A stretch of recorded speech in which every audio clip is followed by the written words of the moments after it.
Sawadee-krap. Hello and welcome to Daily Wisdom, Walking the Path with the Buddha. Today is our Pali Canon and English study group where we study the words of the Buddha. We're in volume 9, which is titled The Six Sense Bases. Today we're going to be discussing chapters 31 through 40, which are 10 individual chapters that you could have read before class or after class that have the words of the Buddha. And these are mostly very short. Some of them are half a page or a page long. It's not a full chapter like 20 pages or 50 pages, which you might be used to. They're very short chapters.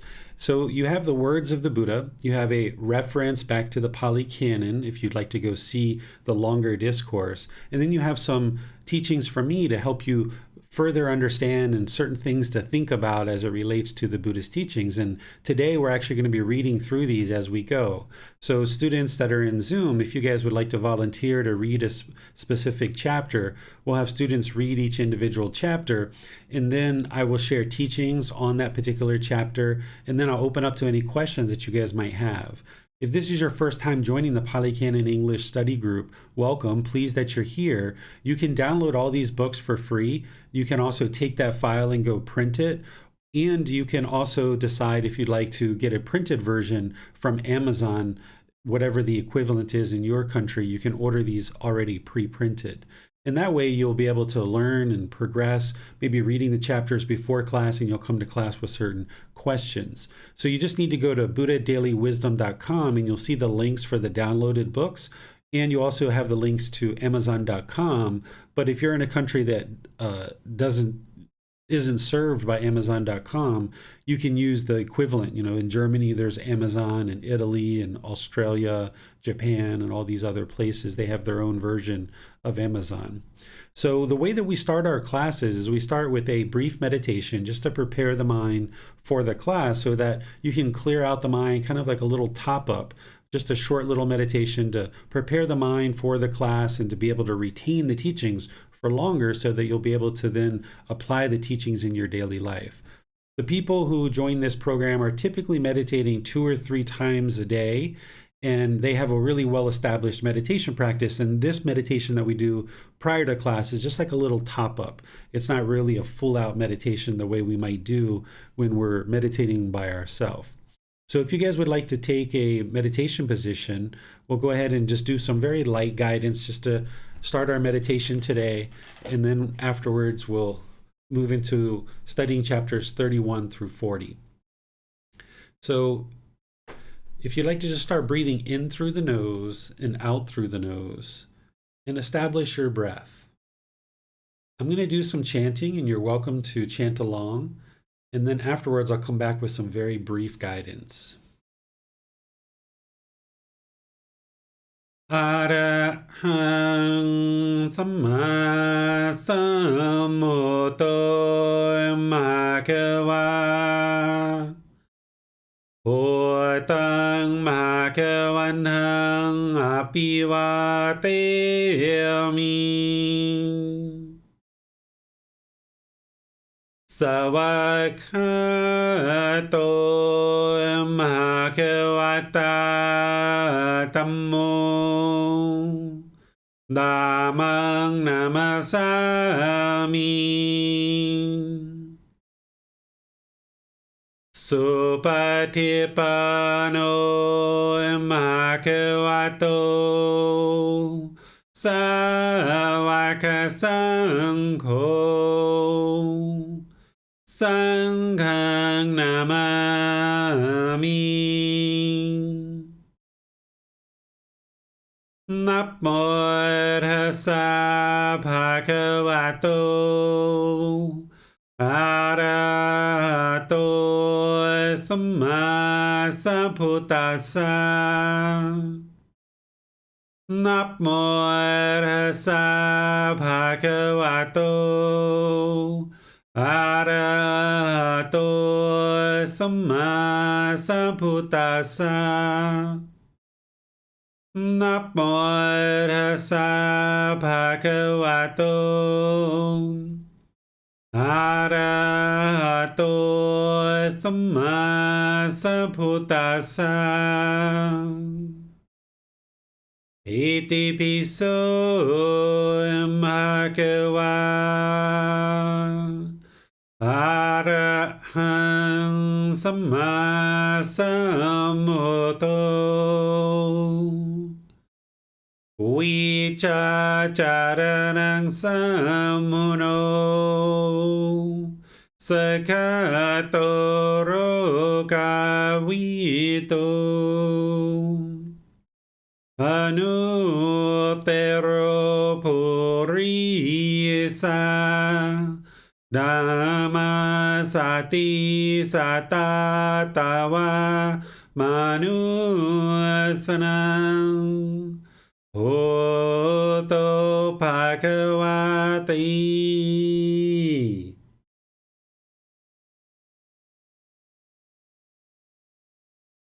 Okay, you should be breathing in through the nose and out through the nose. Taking a nice gradual breath in through the nose, experiencing the full breath. And then whenever you get to the exhale, breathing out through the nose, experiencing the full breath. Fixate the mind on the sound of the breath or the sensation of air moving into the nose. This is the present moment. Whenever you observe that the mind is not on the breath, cut that off, let it go, and come back to the breath, the present moment. Breathing in and out.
ระหังสัมมาสัมพุทโธภะคะวา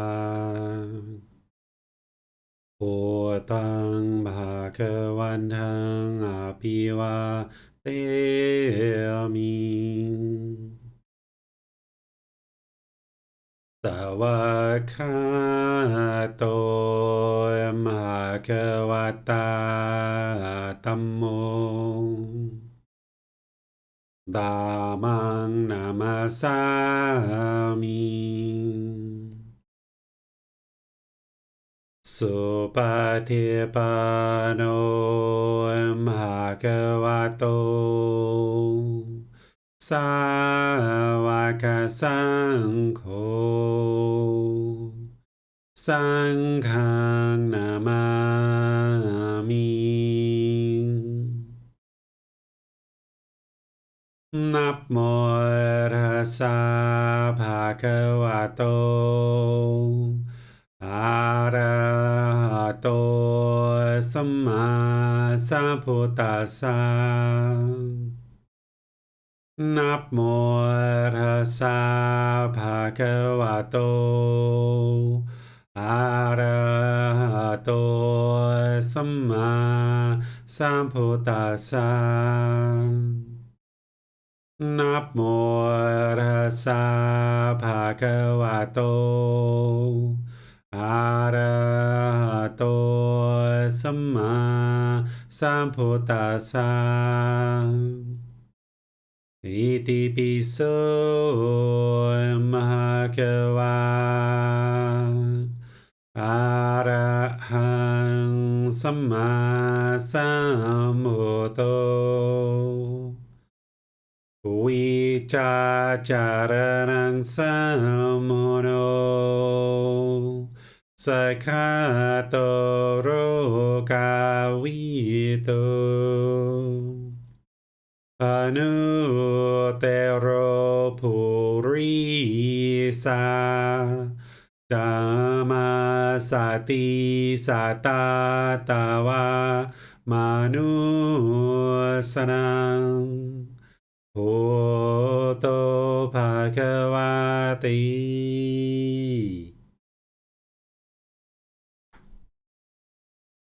If you guys would like to slowly make your way out of meditation,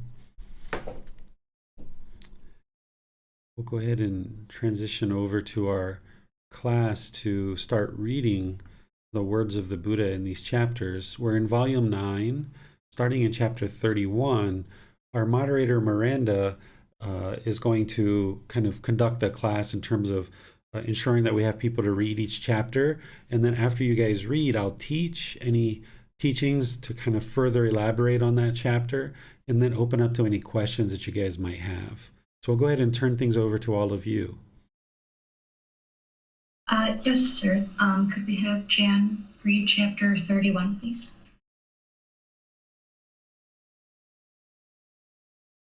Thank you, Miranda. Only with sense control that one can fulfill the 4 foundations of mindfulness. Monks, save one and not give up 6 things.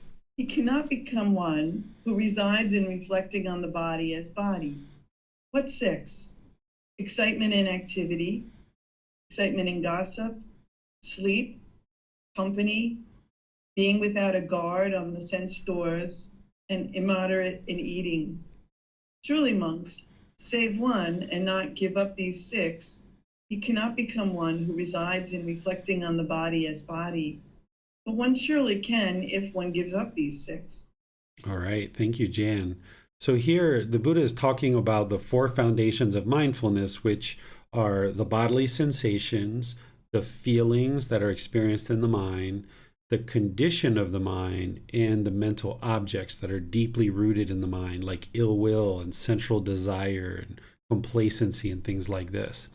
In order to get to enlightenment, as part of the Eightfold Path, the practitioner, we need to develop awareness of the 4 foundations of mindfulness. That first foundation of bodily sensations, you need to be developing the ability to observe the bodily sensations that happen prior to the feelings of the mind, like anger coming into the mind.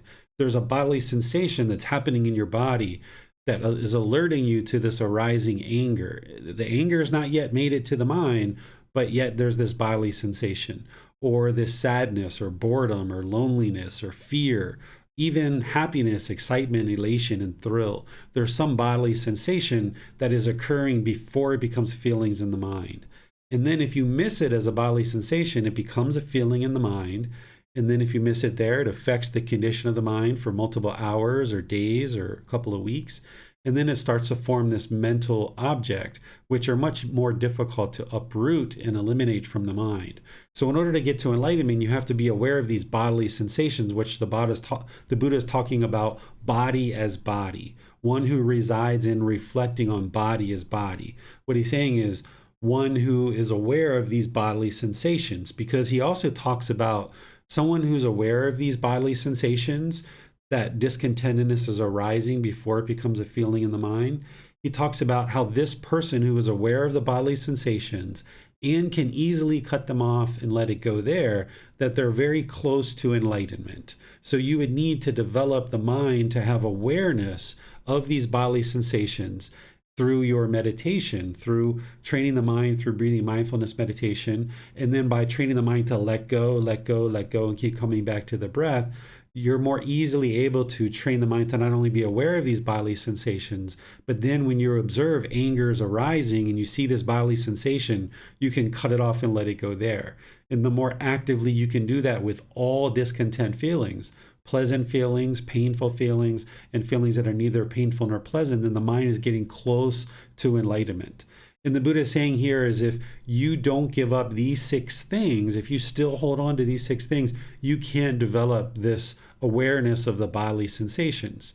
So, i.e., you wouldn't be able to get to enlightenment if you didn't eliminate these things from the mind, which is excitement and activity, gossip, sleep, company or people who are visiting you, being without a guard of the 6 sense bases or the sense doors. Whenever you see the Buddha talk about a guard of the sense doors, he's talking about mindfulness. The sense doors are the eyes, ears, nose, tongue, body, and the mind.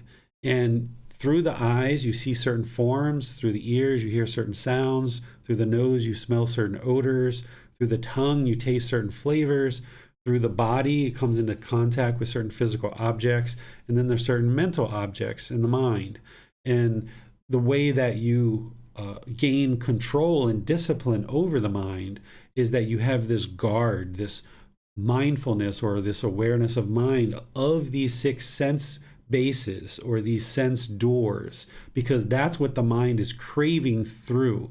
When we talk in the Four Noble Truths about craving, desire, attachment, and this mental longing with a strong eagerness, the mind is longing through these sense doors. We don't talk about it in the Four Noble Truths because there we're just giving an introductory talk on what's causing the discontentedness. But now later, as you get deeper into your practice, you start to understand that what the mind is doing is it's longing and yearning, having this craving, desire, attachment through these sense doors. And you're either going to experience this agreeable contact through the sense doors, which produces pleasant feelings, or you're going to have this disagreeable contact, which produces painful feelings. And what you're trying to do is guard that with mindfulness, that you're aware that the mind is doing this. And then when you see it, longing and yearning for pleasant feelings through any of these sense doors, then you cut that off and let it go and bring the mind back. Because as long as the mind is longing for these pleasant feelings, it's only a matter of time before these painful feelings are experienced. And then there's this moderation of eating that the Buddha teaches. During his lifetime, he only ate 1 time a day prior to noon. Nowadays, people will kind of eat about twice a day, but there's nothing wrong with eating 3 times a day either. But when you're eating, you would like to just kind of eat in moderation.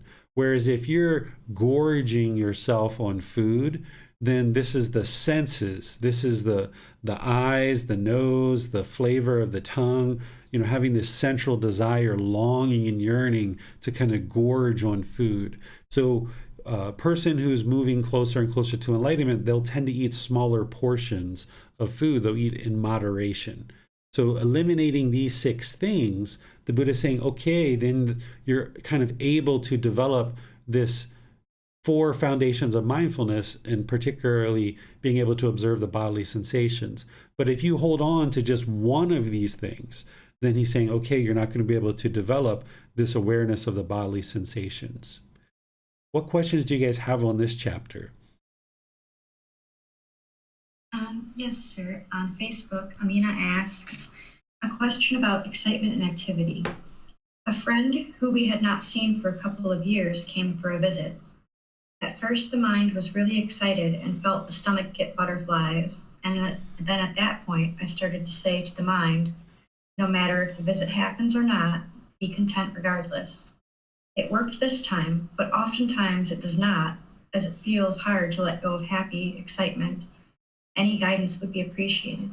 Yeah, what you did is perfect, Amina, is that you became aware of the bodily sensation, which is the butterflies, because you were having this excitement in company, people coming to visit you, and maybe you were having excitement in the activities that were going to be undertaken when this person comes. And when you observe that, you cut it off and let it go. That's the way to do it. There's nothing else other than that. Because if you are training the mind in breathing mindfulness meditation and you're practicing generosity, this is training the mind to let go, let go, let go. And now you're becoming aware of that, and you just do that more and more frequently as you see that occurring. And then now you eventually get to the point where the mind is so well trained and so disciplined that it won't even have those butterflies or that arising of conditioned pleasant feelings or this conditioned excitement when somebody's coming to visit you or the activities that are coming. If they come, you're completely fine with that. If they don't come, you're completely fine with that, because you know it's impermanent and it's not going to always happen the way you want it to happen. So you get rid of that want, you get rid of that expectation, that mental longing and strong eagerness. Someone says they're coming to visit. Oh, great. That would be wonderful. Would be very pleased to welcome you to our home, or whatever you say, right? That'll be a very enjoyable time together. And if they come, then you enjoy that time together. And then when it's done, it's over with, and you move on.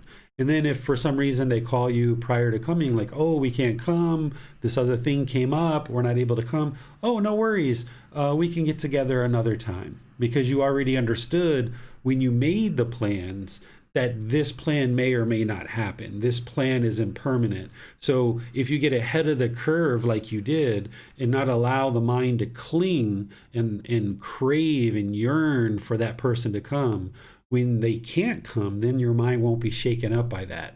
So that's the real key here, is to be aware of those bodily sensations that the mind is trying to have craving here. There's trying to be these pleasant feelings that are arising. The mind wants to get all excited, but you're not going to let it. And then when you knock that down more and more, the mind won't do that, because it's been so well trained, because you keep pulling it back and pulling it back. Thank you, sir. Mm-hmm. Jan has her hand raised, so let's go to her. Thank you, Miranda. Thank you, Teacher David. In my family, we recently experienced the death of a family member, and I feel intellectually fine about it. I don't feel distraught or upset particularly, but I've discovered that when I'm meditating, I start to cry, and I just cry. I can't cut it off. I can't stop it. Kind of comes and goes. So I don't know if you have any guidance for me about this. Yeah, just keep, oh, sorry.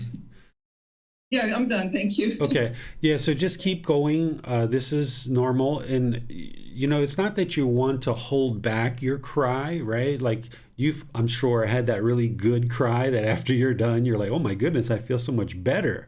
So holding on to the crying and the sorrow, that's not what the Buddha is teaching, is to hold on to it. He's not teaching that. He's teaching to let it go.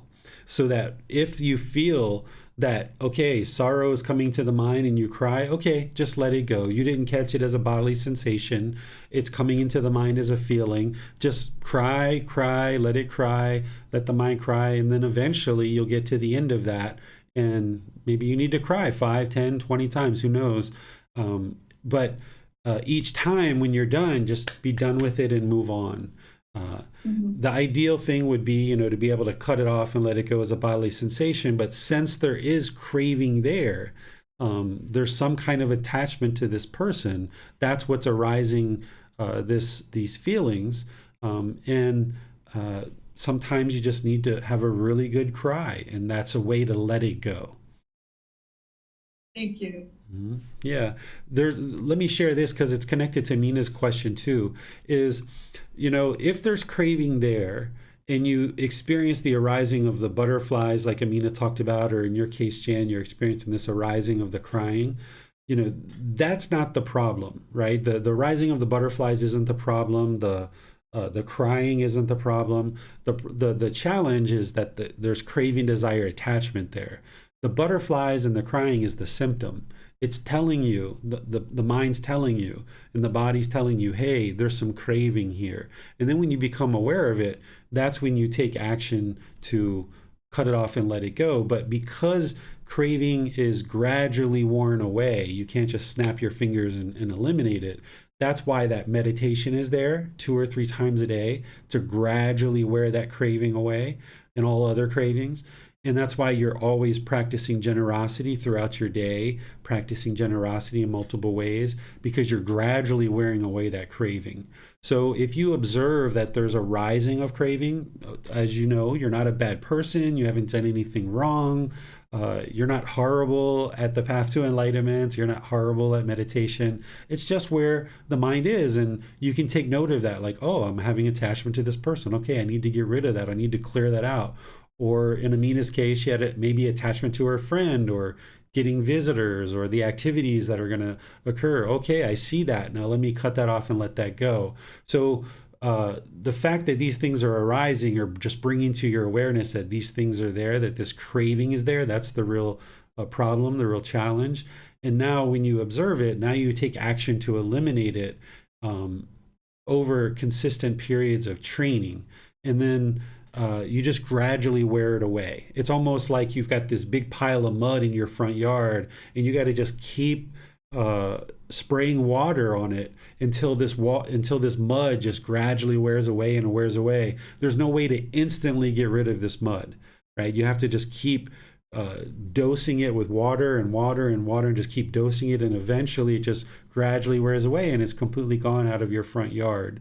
And it's the same thing with these cravings. As you just become aware of those bodily sensations, you become aware that it's causing these feelings in the mind, you try to more actively cut it off and let it go. But you're not going to always be able to do that right away or easily, particularly if the cravings are very deeply rooted, or if the attachment's deeply rooted. But then you keep with that ongoing meditation of breathing mindfulness meditation and generosity, and this is squirting the water on that craving and gradually wearing them away over a consistent long-term period of time.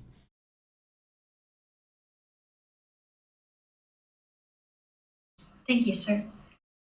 Also, when it comes to being immoderate in eating, it has been observed that throughout our life, and even really day to day, the amount of nourishment that the body needs is impermanent, it changes. And when we have situations like personally starting this new job, the physical activity has increased a lot. So there's more of a need for more food. So how do we keep an eye on knowing that we're just eating to nourish the body in times like that where the physical activity has increased, so that we're not being immoderate in eating, but we're still meeting our caloric requirements? Sure. The way that you manage this is you maintain the present moment, awareness and being in the present moment, and you eat until the hunger pains are gone. You're not interested in going beyond that, where you're just gorging and gorging and gorging. So where you feel full, where the body feels full, that's where like, okay, I'm done eating here. But you're right, your caloric intake and what you need is going to go up and down. It's impermanent. And one reason why people say the Buddha only ate one time during his lifetime is because they say that the food had a lot more calories during his lifetime. So like the broccoli that was growing 2,500 years ago versus the broccoli that's grown now, back then people say, okay, the soil was richer, the water was more pure, the environment was more pure, so that particular broccoli maybe had more calories. And then also you think about the activity level of a roaming aesthetic who's meditating for a good amount of the time of their day, and they're teaching, kind of sitting in one place. They're a little bit more sedentary. But then there's certain times where he would walk long distances as well. So he needed to moderate, or he needed to adjust and modulate his food as well. But what you do is you just don't overeat, where you've got this big bulging stomach and you're just gorging. And what this helps you to do is to not eat out of emotions.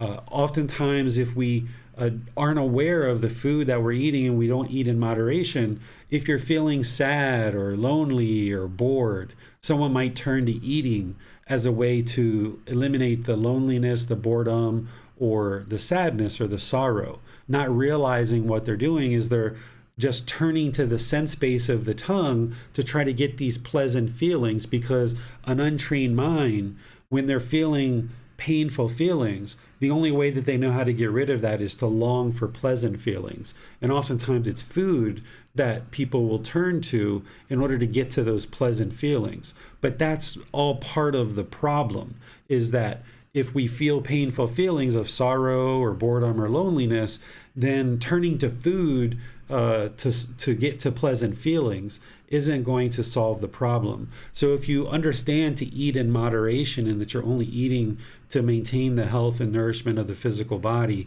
then when you experience painful feelings of sorrow or boredom or loneliness or whatever else might be in there, then you know turning to food isn't the answer here.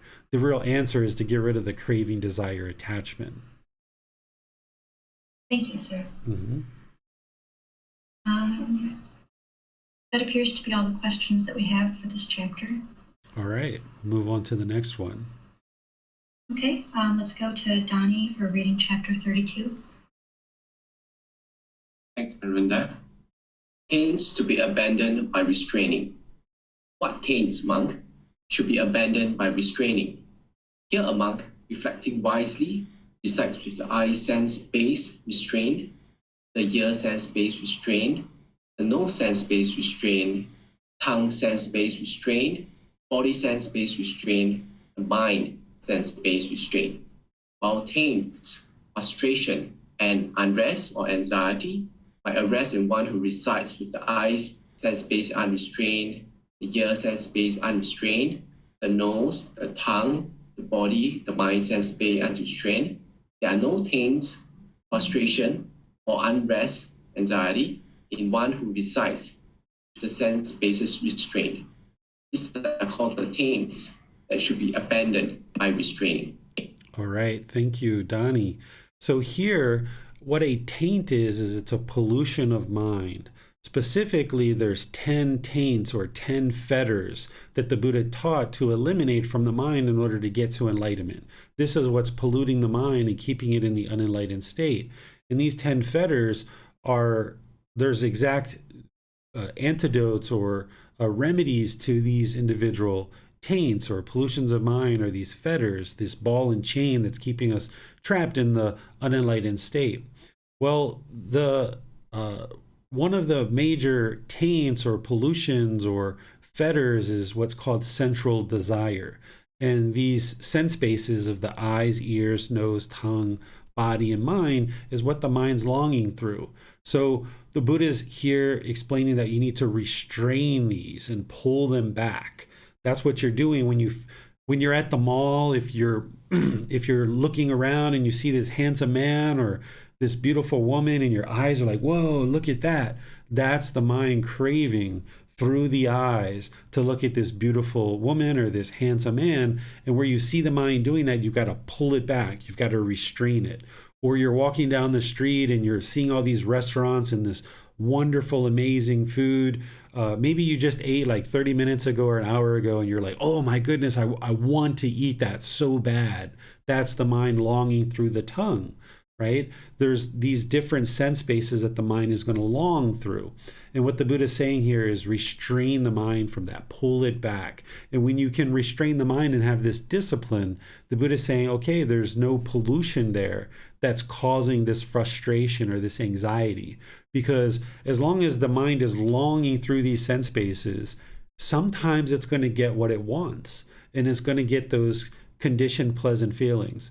But other times it's not going to get what it wants because of impermanence. And that's where the frustration is going to arise. That's where the unrest or the anxiety is going to arise. So as long as you allow the mind to long through these sense bases for pleasant feelings with this craving, desire, attachment, this mental longing, strong eagerness, you're not going to be able to satisfy that permanently. So therefore, you're going to end up with these painful feelings. So the answer or the solution is to restrain the mind and pull it back when you see it doing those kind of things. You're still going to need to eat. You're still going to need to do different things in the world, but you can do that without craving, desire, attachment.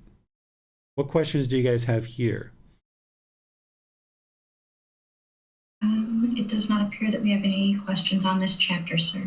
Okay.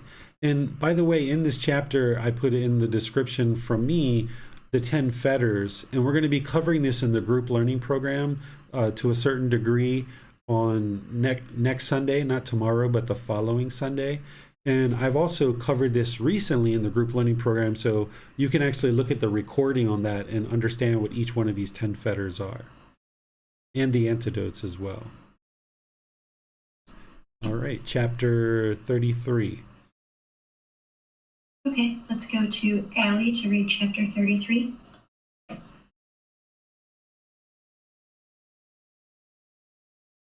Thanks to be abandoned by removing. What thank, Mom, should be abandoned by removing? Here a monk, reflecting wisely, do not tolerate an arisen thought of sensual desire. He abandoned it, remove it, does away with it, and obliterate it. He does not tolerate an arisen thought of ill will, thought of cruelty, evil, unwholesome state. He abandoned them, removed them, does away with them, and obliterate it. Why a tank? Frustration and unrest, anxiety might arise in one who does not remove these thoughts. There are no tank, frustration, and unrest, anxiety in one who removes them. These are called the tank that should be abandoned by removing. All right, thank you, Ali. So here, once again, taints or that pollution of mind, the fetters is what the Buddha is talking about. But specifically, he goes into these three, I think it's three here that he talks about: sensual desire, ill will, and cruelty. These relate to the step of the Eightfold Path that's called right intention. In right intention, he teaches three aspects to the right intention or the right thought or the right thinking that we need to develop in order to progress through the path to enlightenment until we are able to fully perfect each step of the Eightfold Path, moving the mind to enlightenment. He talks about the intention of renunciation or relinquishment or letting go. That's related to sensual desire, eliminating sensual desire. And then he talks about the intention of non-ill will or practicing goodwill. And then he talks about the intention of harmlessness. That's eliminating this thought of cruelty. If we're practicing harmlessness or the intention of harmlessness, then we've eliminated that thought of cruelty. So here he's saying that we need to remove all three of these things. And the way that you do that is through practicing right intention and training the mind through breathing mindfulness meditation to eliminate sensual desire, and practicing generosity and restraining the mind and pulling it back, cutting it off when you see it longing through these sense bases. So that helps to eliminate the sensual desire. The ill will gets eliminated by practicing loving kindness meditation. And then as you practice the meditation, then in daily life, you go out into the world and you practice being polite, kind, friendly, respectful through your intentions, your speech, and your actions with all beings. This helps you to not only eliminate ill will, but it also helps you to eliminate this cruelty and this harmfulness, right? Being harmful to other beings. So practicing loving kindness and also practicing compassion. Loving kindness is this genuine interest in seeing all beings be well, and compassion is concern for the misfortune of others. So we cultivate these in meditation to uproot this ill will and this cruelty. And then we are practicing now this loving kindness and compassion in our daily life towards all other beings. And this is what removes these pollutions of mind. And now when we remove those pollutions of mind, the Buddha is saying, okay, you're not going to experience frustration. You're not going to experience this unrest or this anxiety because you've removed these things from the mind. And in reality, you need to remove all 10 of the fetters to get to enlightenment. But the Buddha is specifically talking about frustration here as part of this particular teaching. But you can also experience lesser versions of the various discontent feelings that come up in the mind. And when you eliminate all 10 fetters, then you will no longer experience any discontentedness. The mind will be completely peaceful, calm, serene, and content with joy permanently for the rest of your life.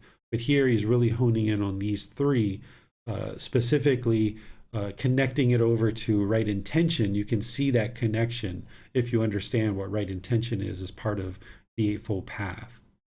So what questions do you guys have on this chapter?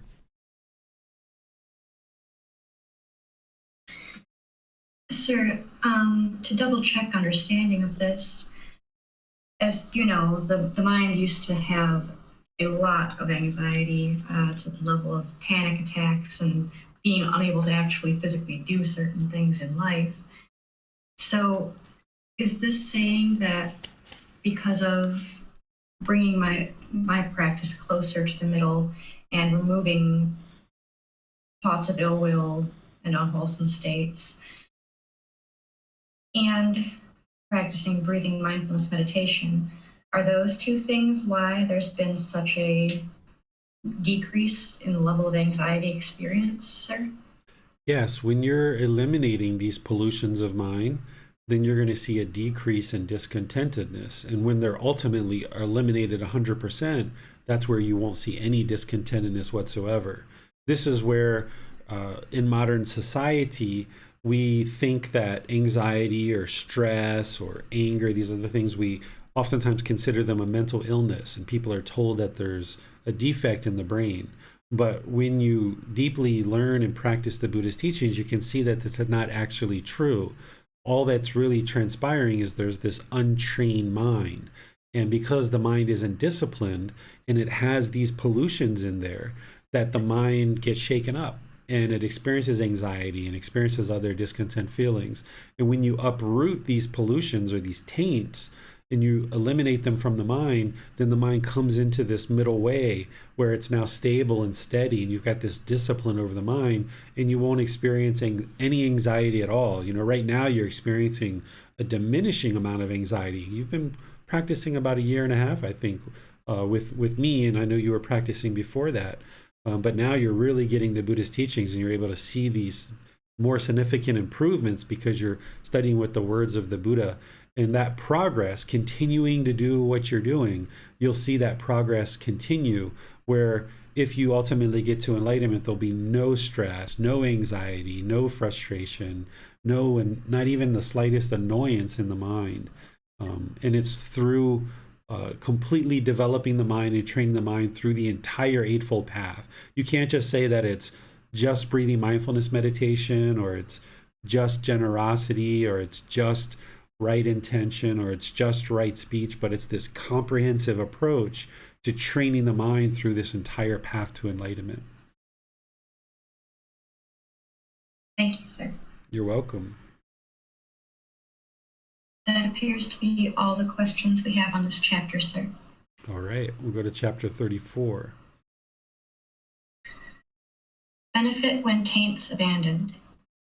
Monks, when for a monk the taints that should be abandoned by restraining have been abandoned by restraining, when the taints that should be abandoned by removing have been abandoned by removing, then he is called a monk who resides restrained with the restraint of all the taints. He has severed craving, flung off the fetters, and with the complete elimination of conceit, he has made an end of discontentedness. All right, thank you, Miranda. This is describing somebody who's gotten to enlightenment, and the Buddha describes it in different ways and different approaches and different wording. But here he's specifically talking about severing craving, which is the elimination of craving, desire, attachment, the elimination or the flinging off, which I really like that language, flinging off the craving, or I'm sorry, flinging off the fetters, which are those 10 fetters, 10 individual pollutions of mind.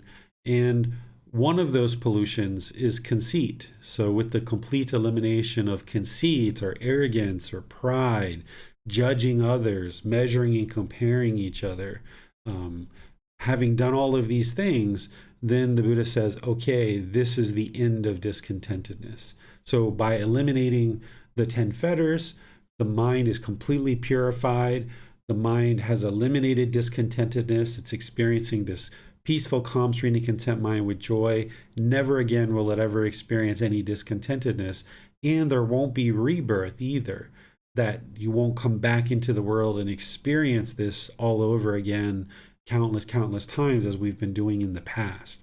So once you get to the end of discontentedness, you'll know, a year, 2 years, 3 years, you haven't had any discontentedness whatsoever. The mind's just been completely peaceful, calm, serene, content, joyful. Nothing shakes it up. Things that in the past would have shaken up the mind with anger and frustration, none of that arises whatsoever, because all this pollution of mind is gone. And you'll know that you made it to enlightenment and the mind is enlightened.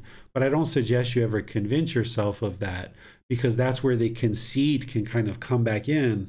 And if there's conceit there, then the mind isn't enlightened. Because if there's arrogance and pride, then the mind's not enlightened. And oftentimes, if we convince the mind that it's enlightened, there can be this complacency. So you might go 3 months or 6 months of a lot of peacefulness in the mind, a lot of joy in the mind. And if you start convincing yourself that you're enlightened, then boom, something happens and it's like, you're not enlightened as you thought you were, or were you? You were going around thinking you were Mr. Big Shot for 3 months or 6 months, and here comes some discontentedness. So when you observe that the mind is starting to get these longer and longer windows of peacefulness and joyfulness in the mind, 3 months, 6 months, just okay, things are headed in the right direction. Don't try to convince yourself that you're enlightened or anything like that. Just keep moving along. They have this saying, before enlightenment, chop wood and carry water. After enlightenment, chop wood and carry water, right? Just keep doing all the normal things that you're doing as part of your life. Because if you're getting these longer and longer windows of peacefulness and joyfulness in the mind, then your life is becoming really well sorted out. There's a lot of peacefulness going on a daily basis. And any kind of arrogance or pride that comes in, or any kind of complacency, is just going to shake that up. So just keep doing the things that you're doing, and then observe this time getting longer and longer and longer. And there can be this little ickiness that comes in. There can be these little annoyances every once in a while, but then the mind's just dealing with that. They're very minimal, and you're getting these continuous longer periods of peacefulness in the mind. And this is that light flickering that I call it, that, when you turn on a light, it might flicker for a while before it comes on and it's completely on. So you'll get these long periods of time, maybe 3 months or 6 months, where you think the light's on, but then you'll get these, ickiness or this annoyance, and it's like, oh, the mind's not enlightened yet. So then you just deal with that, get over it, move to the next thing, and then now the light feels like it's back on. And you'll see this flickering. You'll get these glimpses of what enlightenment is like before you get that 1 year, 2 year, 3 years of no discontentedness whatsoever. What questions do you guys have on this chapter? It appears we don't have any questions on this chapter, sir. All right, so we'll move to the next one. It's chapter 35. Okay, let's go to Jan to read chapter 35. Thank you, Miranda. Spelling the contact. Monks, consciousness comes to be based on two things. And how, monks, does consciousness come to be based on two things? Consciousness is based on the I and forms. There arises I consciousness. The I is impermanent, changing, becoming otherwise. Forms are impermanent, changing, becoming otherwise. Thus, these two things are moving and fluctuating, impermanent, changing, becoming otherwise. I consciousness is impermanent, changing, becoming otherwise. The cause and condition for the arising of I consciousness is also impermanent, changing, becoming otherwise. When monks, I consciousness has arisen based on a condition that is impermanent, how could it be permanent? The meeting, the encounter, the combining of these three things is called eye contact. Eye contact too is impermanent, changing, becoming otherwise. The cause and condition for the arising of eye contact is also impermanent, changing, becoming otherwise. When monks, eye contact has arisen based on a condition that is impermanent, how could it be permanent? Contacted monks, one feels contacted, one craves, contacted, one perceives. Thus, these things too are moving and fluctuating, impermanent, changing, becoming otherwise. Similar discourses were cited in the case of ear consciousness, nose consciousness, tongue consciousness, body consciousness, and mind consciousness. In dependence on the ear and sounds, there arises ear consciousness. In dependence on the nose and odors, there arises nose consciousness. In dependence on the tongue and flavors, there arises tongue consciousness. In dependence on the body and physical objects, there arises body consciousness. In dependence on the mind and mental objects, there arises mind consciousness. The ear, nose, tongue, body, and mind are impermanent, changing, becoming otherwise. Mental objects are impermanent, changing, becoming otherwise. Thus, two things are moving and fluctuating, impermanent, changing, becoming otherwise. Mind consciousness is impermanent, changing, becoming otherwise. The cause and condition for the arising of mind consciousness is also impermanent, changing, becoming otherwise. When monks, mind consciousness has arisen based on a condition that is impermanent, how could it be permanent? The meeting, the encounter, the combining of these three things is called mind contact. Mind contact too is impermanent, changing, becoming otherwise. The cause and condition for the arising of mind contact is also impermanent, changing, becoming otherwise. When monks, mind contact has arisen based on a condition that is impermanent, how could it be permanent? Contacted monks, one feels, contacted, one craves, contacted, one perceives. Thus, these things too are moving and fluctuating, impermanent, changing, becoming otherwise. It is in such a way, monks, that consciousness comes to be based on two things. All right, thank you, Jan. So let me explain this and then help you understand how you can use it in your day-to-day life in terms of what the Buddha is calling dispelling contact, okay? So first he's saying that there's this I and there's these forms. This is the internal sense base and the external sense base. When the I sees a form, then there's I consciousness, which is the third thing, which is the awareness in the mind that the I has seen a certain form. So the I sees an agreeable form or sees a disagreeable form. The mind is aware of that, which he's calling I consciousness. And this is then called contact. So these three things is contact. So it happens not only with the eyes, it also happens with the ears, the nose, the tongue, the bodily contact, and the mind. There's these 6 things that are internal sense bases, and then there's these 6 things that are external. And when the mind becomes aware of those, then there's certain feelings that occur, there's certain cravings that occur, and then the mind longs and yearns for this to be permanent. But what the Buddha is explaining to you is all of this is impermanent. The I seeing a certain form and the awareness of that and the contact that you're going to have with this form is impermanent. Hearing a certain sound and the awareness that sound is there and the contact with that sound is impermanent. These are all things that you can verify for yourself. You can independently verify this. Certain odors that you experience, whether it's a pleasurable odor, agreeable odor, or a disagreeable odor, that there's the nose, then there's the odor, then there's the awareness that that odor is there, and there's some contact. All of these things are impermanent. Okay, that's what he's saying here. The way that you use this is that whenever you are in a situation and you observe something through the eyes, or you hear something in the ears or the nose, the tongue, all of these six sense bases, and you feel the mind longing, or even you don't feel the mind longing, just know that this is impermanent. So this is how you get ahead of the curve. So say that you're on this drive, you pull up to this mountain and you get out and you're like, oh my goodness, look at this amazing view. Right away, you should think this is impermanent. Let me just enjoy it for what it is. Let me look around. Let me enjoy it. Let me take some pictures, whatever it is. But just know that it's impermanent, and you're going to need to get in the car at some point and you're going to leave. Whereas if you get out and you're like, oh my goodness, this is so amazing. I could just stay here for days and days and days. This is the most outstanding view that I've ever seen. I wish I could just stay here forever. This is the mind craving permanence, because it has this feeling of observing this beautiful view, and now the mind is craving for it to be permanent.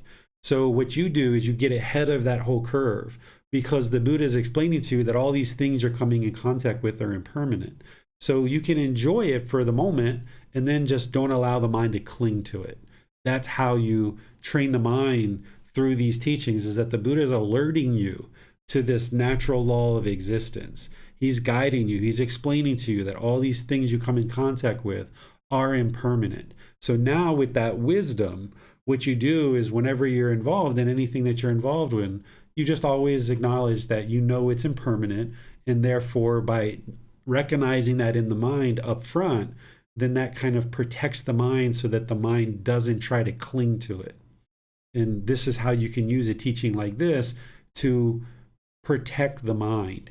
And then as you do that multiple times, eventually you don't have to consciously tell the mind that all the time, because the mind just automatically knows not to ever cling. But as you're developing your practice, you might have to consciously tell the mind that multiple times before it finally gets it and it doesn't cling anymore. So getting ahead of the craving, knowing that there's these feelings that are going to arise, then as soon as there's these feelings, then the mind's going to start craving that and wanting it to be permanent. You get way ahead of that.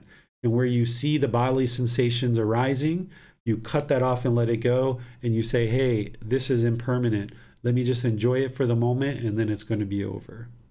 And that's how you can protect the mind. And this is how you dispel contact. So when you have contact through the six sense bases, you don't allow the mind to grab onto it and cling onto it, wanting it to be permanent. What questions do you have on this chapter? It does not appear there are any questions on this chapter, sir. All right, so we'll go to chapter 36. Okay, let's go to Donnie to read chapter 36. Thank you, Brenda. By way of right intention, monks. Whatever a monk frequently thinks and reflects upon, that will become the disposition of his mind. If he frequently thinks and reflects upon thoughts of sensual desire, he has abandoned the thought of renunciation or letting go to cultivate the thought of sensual desire, and then his mind leans to thoughts of sensual desire. If he frequently thinks and reflects upon thoughts of ill will, he has abandoned the thought of non-ill will to cultivate the thought of ill will, and then his mind leans to thoughts of ill will. If he frequently thinks and reflects upon thoughts of cruelty, he has abandoned the thought of harmlessness to cultivate the thought of cruelty, and then his mind leans to thoughts of cruelty.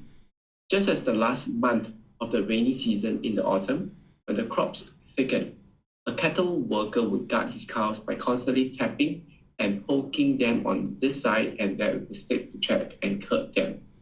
Why is that? Because he sees that he could be beaten, imprisoned, fined, or blamed if he let them stray into the crops. So too, I saw in unwholesome states danger, dishonor, and defilement, and in wholesome states the benefit of renunciation or letting go, the aspect of cleansing. As I reflect thus, diligent, dedicated, and determined, the thought of renunciation or letting go aroused me. The thought of non-ill will arose in me. The thought of harmlessness arose in me. I understood thus. This thought of renunciation or letting go has arisen in me. This does not lead to my own harm or to others' harm or to the harm of both. He aids wisdom, does not cause difficulties, and lead to enlightenment. If I think and reflect upon this thought, even for a night, even for a day, even for a night and day, I see night and day. I see nothing to fear from it. But with excessive thinking and reflection, I might tire the body. And when the body is tired, the mind becomes disturbed. And when the mind is disturbed, it is far from concentration. So I steadied the mind internally, quieten it, brought it to singleness, and concentrated it. Why is that? So that the mind should not be disturbed. Monks, whatever a monk frequently thinks and reflects upon, that will become the disposition of his mind. If he frequently thinks and reflects upon thoughts of renunciation or letting go, he has abandoned the thought of sensual desire to cultivate the thought of renunciation or letting go, and then his mind leans to thoughts of renunciation or letting go. If he frequently thinks and reflects upon the thoughts of non-ill will, he has abandoned the thought of ill will to cultivate the thought of non-ill will, and then his mind leans to thoughts of non-ill will. If he frequently thinks and reflects upon thoughts of harmlessness, he has abandoned the thought of cruelty to cultivate the thought of harmlessness, and then his mind leans to thought of harmlessness. Just as in the last month of the hot season, when the crops have been brought inside the villages, the cattle worker will guide his cows while staying at the root of a tree or out in the open. Since he needs only to be mindful that the cows are there, so too there was a need for me only to be mindful that these states were there. All right. Thank you, Donnie. So here, the Buddha's once again talking about right intention, which is part of the Eightfold Path, that second step of the Eightfold Path, which is the intention of renunciation, the intention of non-ill will, and the intention of harmlessness. But this needs to be cultivated in the mind. And the Buddha is explaining that whatever we tend to frequently think of or that we frequently reflect upon, that's how the mind is going to be shaped, and that's the disposition of the mind. So if we allow the thoughts of sensual desire, ill will, and cruelty to arise in the mind, and we don't do anything about it, then the mind's going to have a tendency to have sensual desire, ill will, and cruelty in the mind. But instead, if when we observe those things, we cut them off and we let them go, we eliminate them, we instead reflect on the thought of renunciation, the thought of non-ill will, the thought of harmlessness, then by cultivating the mind in that way, then that's what the mind's going to lean towards. That's the disposition of the mind, that you're interested in eliminating this sensual desire. You're interested in eliminating this ill will. You're interested in eliminating this cruelty by practicing renunciation, non-ill will, and harmlessness. And he connects it to cattle, because he taught a lot of people, in the rural villages and stuff, and they were very familiar with cattle workers and so forth.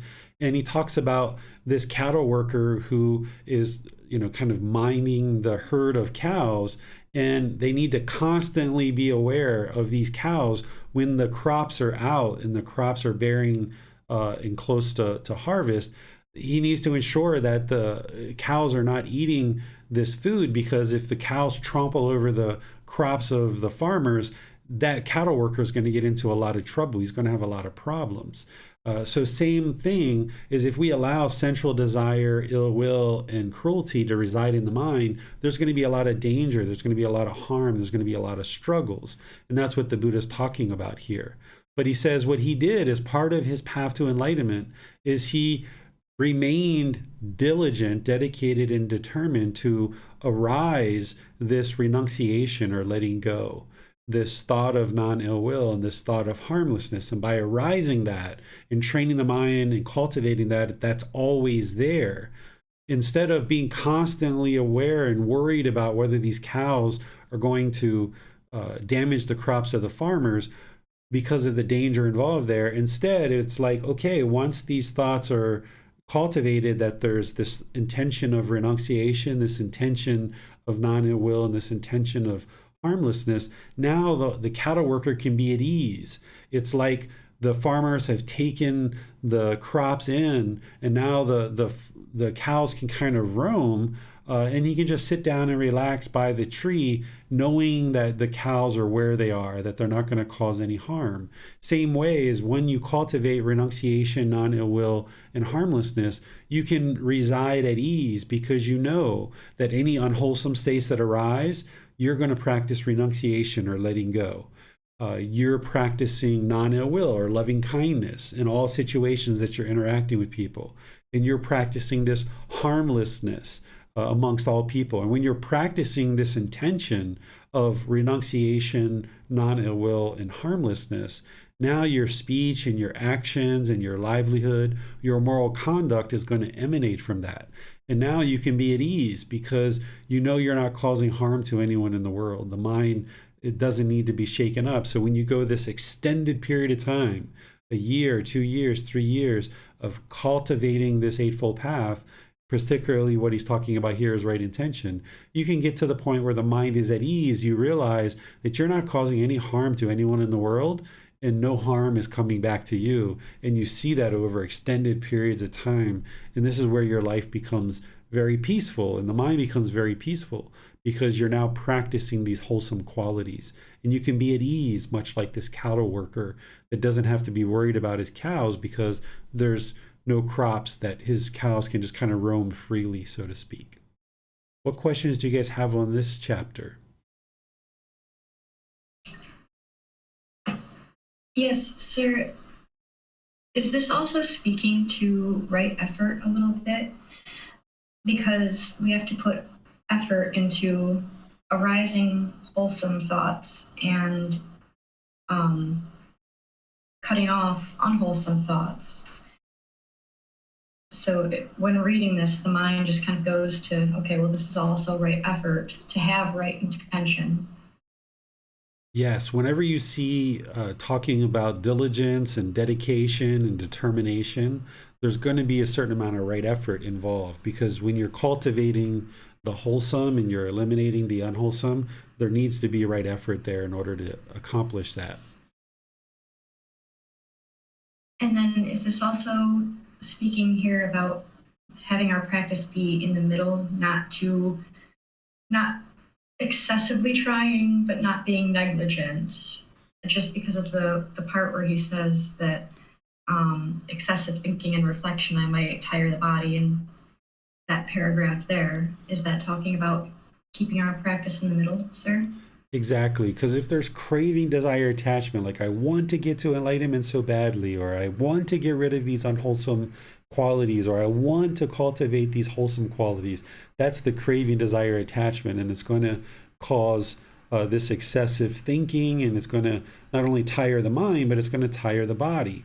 But then also, if there's this complacency where there's lack of dedication, determination, and diligence, you're not going to be able to get to enlightenment either. So that's that middle, the dedication, the determination, the diligence, that you stay actively involved in working towards the goal as an objective and as an interest. You're aspiring to eliminate this unwholesome qualities, and you're aspiring to cultivate these wholesome qualities, and you know that it's going to be a certain journey. It's going to take multiple years. It's not going to be just 1 month or 1 week of getting to enlightenment, but it's going to involve a developing a life practice. Yes, sir. Thank you, sir. Mm-hmm. It doesn't appear there are any more questions on this chapter, sir. All right, so we'll go to chapter 37. This one's a pretty long one. Let me see. Yeah, it's a pretty long one, about 4 pages long. Who's planning to read that? Allie was set to read chapter 37. I didn't mention to you before class, Miranda, that I was going to suggest that I read this one because it's so long and he's talking about so many different things, that I was thinking that maybe I should read it so that I can read a little bit, teach a little bit, read a little bit, teach a little bit. But if you would like to read it, you're more than welcome. No, I'm good with that. Thank you, Teacher David. Okay. Please do read. Okay, I'll go ahead and read a little bit, then I'll teach and read a little bit and teach, because there's a lot of different things that the Buddha is talking about here. So the title of the chapter is One Who Dismantles, Not Builds Up, Abandons and Not Clings to the Five Aggregates. So the five aggregates are what we call form, feeling, perceptions, volitional formations, and consciousness. These are the five things that the Buddha describes that a living being is going to have. These five things. A living being is going to have physical form. They're going to have feelings. They're going to have perceptions, which perceptions are like the way things seem or the way you believe things to be in the world. Then there's volitional formations, which are choices and decisions. And then there's going to be a consciousness, which is the mind. So as you know, human beings have physical form. We have feelings. We have certain perceptions, the way things seem to be in the world. We have volitional formations or choices and decisions. And we have a consciousness. We have a mind. And animals have these as well. And hell beings, well, they don't have physical form, but they have formless. Afflicted spirits and heavenly beings as well, right? But in terms of the five aggregates, we see those in animals and humans in terms of the physical form. But something like a tree or a plant, like a pumpkin or a broccoli or something like this, they have physical form, but they don't have feelings, they don't have perceptions. Like one broccoli plant's not looking at the other broccoli plant and like, I think your leaves are too green. Why are your leaves so green? They shouldn't be that green. They don't have certain opinions and views of another plant, or they're not thinking like, the sun's kind of bright today. I think it's too bright. And they also can't make choices or decisions or these volitional formations. A broccoli plant can't decide that I'm going to pick myself up, make this choice or decision and, walk 100 feet or 100 meters or 100 yards down the road and replant myself. A broccoli plant can't make those decisions. And there's no consciousness, there's no mind there. So the Buddha here talking about the five aggregates are these five things: form, feelings, perceptions, volitional formations, and consciousness. This is what determines what a living being is. So he says, monks, those ascetics and Brahmins who recollect or recall and remember their countless past lives, all recollect the five aggregates subject to clinging, or a certain one of them, right? So in order for there to be existence in a past life, there would need to be these five aggregates. What five? When recollecting thus, monks, I had such form in the past. It is just form that one recollects. When recollecting, I had such feeling in the past. It is just feeling that one recollects. When recollecting, I had such a perception in the past. It is just perception that one recollects. When recollecting, I had such volitional formations, choices, decisions in the past. It is just volitional formations that one recollects. When recollecting, I had such consciousness in the past. It is just consciousness that one recollects. And why, monks, do you call it form? It is deformed, monks. Therefore it is called form. Deformed by what? Deformed by cold, deformed by heat, deformed by hunger, deformed by thirst, deformed by contact with flies, mosquitoes, wind, sun, and serpents. It is deformed, monks. Therefore, it is called form. So this physical form that the Buddha is talking about as part of the five aggregates, he's saying, okay, I call it form because essentially it's impermanent. It's going to be deformed by cold, heat, hunger, thirst, contact with these flies, mosquitoes, wind, sun, and serpents. So that's why he calls it form, because it can be deformed. It's this physical form of the body. And why, monks, do you call it feeling? It feels, monks, therefore it is called feeling. And what does it feel? It feels pleasure. It feels pain. It feels neither pain nor pleasure. It feels, monks, therefore it is called feeling. So this second aggregate of feeling, he's describing discontentedness. conditioned pleasant feelings, conditioned painful feelings, and conditioned feelings that are neither painful nor pleasant. So pleasurable feelings or pleasant feelings are like happiness, excitement, elation, thrill, euphoria. Painful feelings are things like anger, sadness, frustration, irritation, annoyance, guilt, shame, fear. Neither painful nor pleasant. I usually put boredom and loneliness in there. Some people say that's kind of painful for them. But maybe shyness, if you think about shyness, it's not painful, it's not pleasurable. Or if you're on a bus and somebody that you don't know comes and sits really, really close to you, maybe their body's touching your body, it's not painful, it's not pleasurable. It's neither painful nor pleasure. It's kind of uncomfortable is what that is. So a being who has this aggregate of feeling, they're going to experience in the unenlightened state these pleasant feelings, painful feelings, and neither painful nor pleasant. But by the time a being gets to enlightenment, they're no longer experiencing these conditioned feelings anymore. The mind is just peaceful, calm, serenity, content with joy all the time. And why, monks, do you call it perception? It perceives, monks, therefore it is called perception. And what does it perceive? It perceives blue, it perceives yellow, it perceives red, it perceives white. It perceives, monks, therefore it is called perception. So what a perception is it's a belief or an opinion of the way things seem to be. So if you have a perception about what happened, you don't know whether it's true or false, you just have an opinion or a belief about something that's occurred. And when we cling to any of these 5 aggregates, including our perceptions, that's where we experience discontentedness. Because if you're clinging to your perceptions, your opinions and beliefs, that's where you are then going to then be experiencing discontentedness, because you're clinging to the way things seem to be, the way that your opinions and beliefs are. You're clinging to these and you don't know whether they're true or false. So perception is your opinions and beliefs of the way things seem to be. And why, monks, do you call them volitional formations? They construct the conditioned, monks. Therefore, they are called volitional formations, choices, decisions. And what is the conditioned that they construct? They construct conditioned form as form. They construct conditioned feeling as feeling. They construct conditioned perception as perception. They construct conditioned volitional formations as volitional formations. They construct conditioned consciousness as consciousness. They construct the conditioned, monks. Therefore, they are called volitional formations, choices, decisions. There's other places in the Buddhist teachings where he describes volitional formations as well.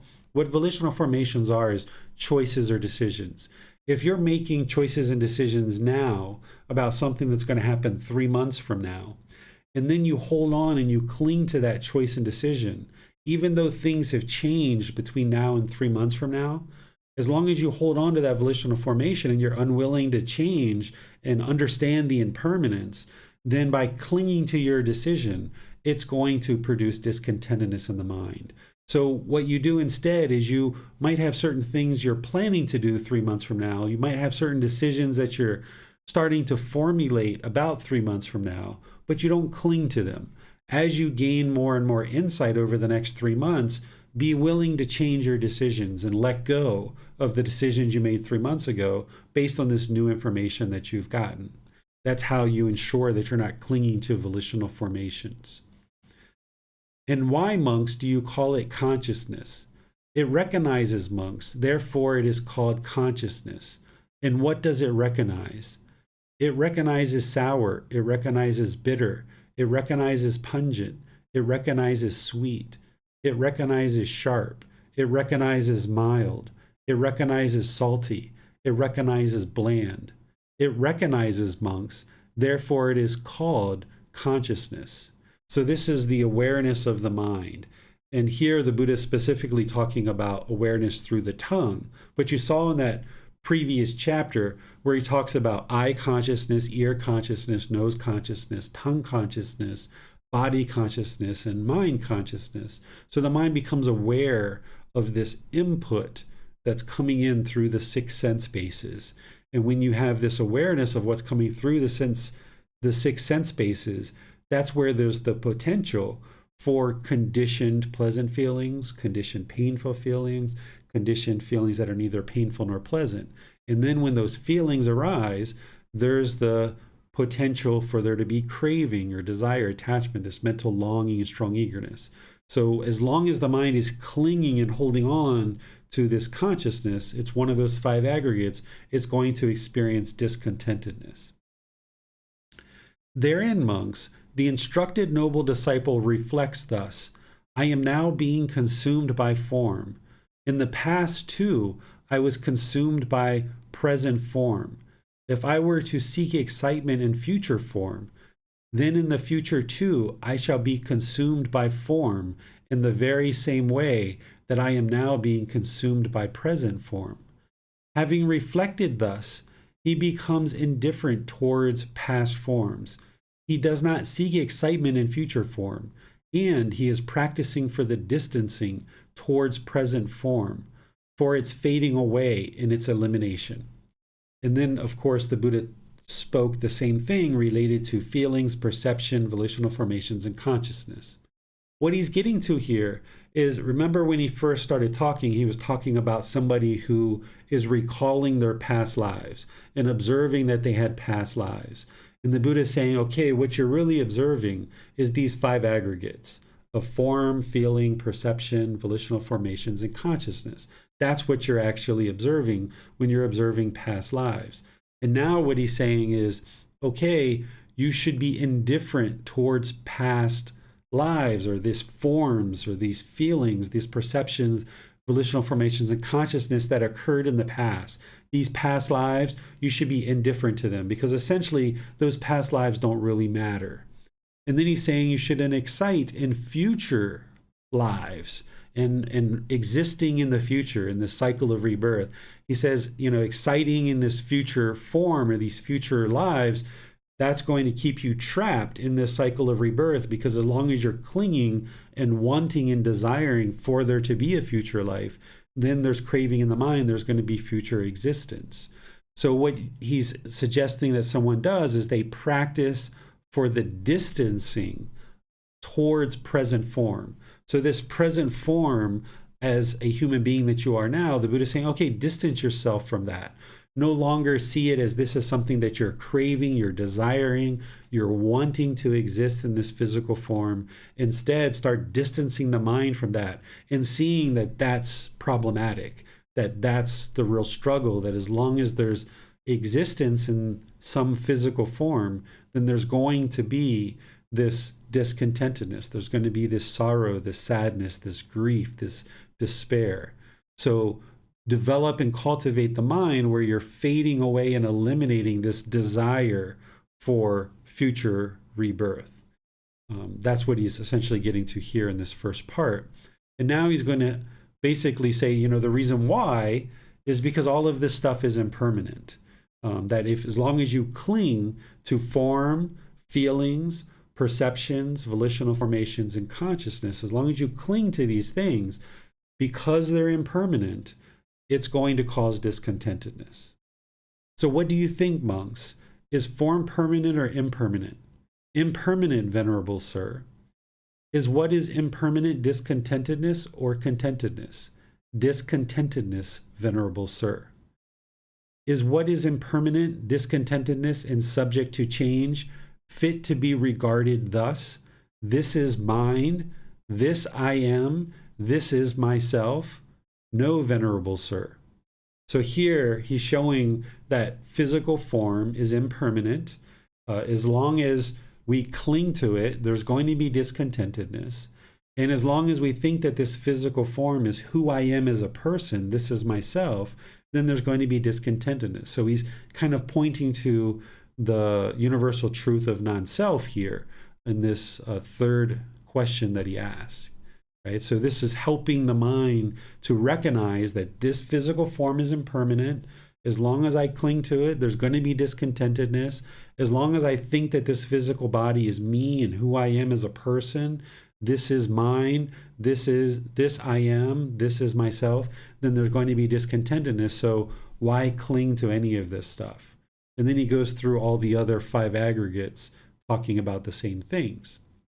So don't cling to the feelings because they're impermanent. It's going to cause discontentedness.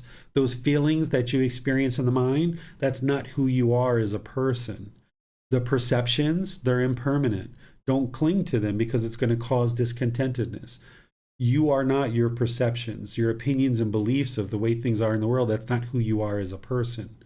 Your choices and decisions that you've made in the past, those are impermanent. If you cling to them, it's going to cause discontentedness.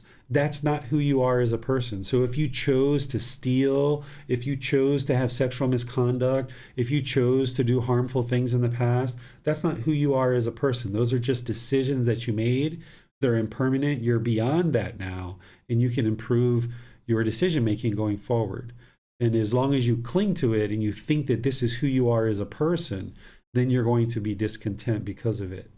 And the same thing about consciousness or the mind, that it's impermanent, that as long as you cling to what's going on in the mind and the mind itself, then there's going to be discontentedness.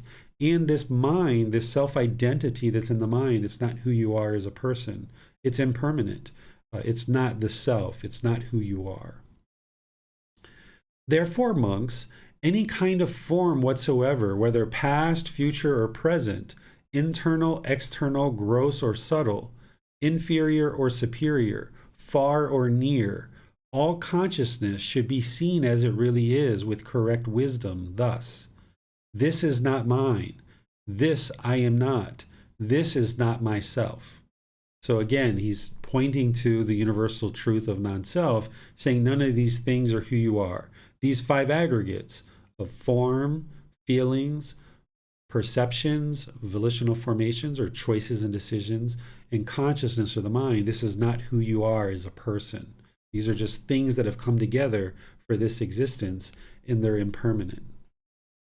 This is called, monks, a noble disciple who dismantles and does not build up, who abandons and does not cling, who scatters and does not amass, who extinguishes and does not inflame. And what is it that he dismantles and does not build up? He dismantles form and does not build it up. He dismantles feeling, perception, volitional formations, consciousness, and does not build it up. And what is it that he abandons and does not cling to? He abandons form and does not cling to it. He abandons feelings, perceptions, volitional formations, consciousness, and does not cling to it. And what is it that he scatters and does not amass? He scatters form and does not amass it. He scatters feeling, perception, volitional formations, consciousness, and does not amass it. And what is it that he extinguishes and does not inflame? He extinguishes form, feelings, perceptions, volitional formations, consciousness. He does not inflame it. So these are things that I already talked about not clinging and holding on to these things. Seeing thus, monks, the instructed noble disciple experiences fading away of strong feelings towards form, fading away of strong feelings towards feeling, fading away of strong feelings towards perception, fading away of strong feelings toward volitional formations, fading away of strong feelings toward consciousness. Experiencing fading away of strong feelings, he becomes free of strong feelings.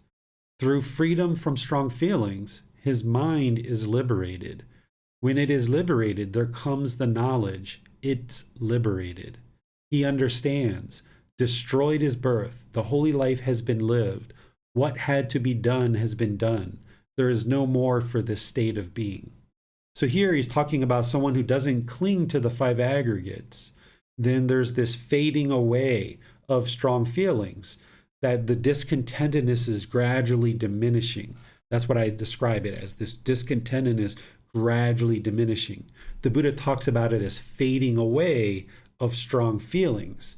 And then being free from strong feelings, meaning discontentedness is eliminated.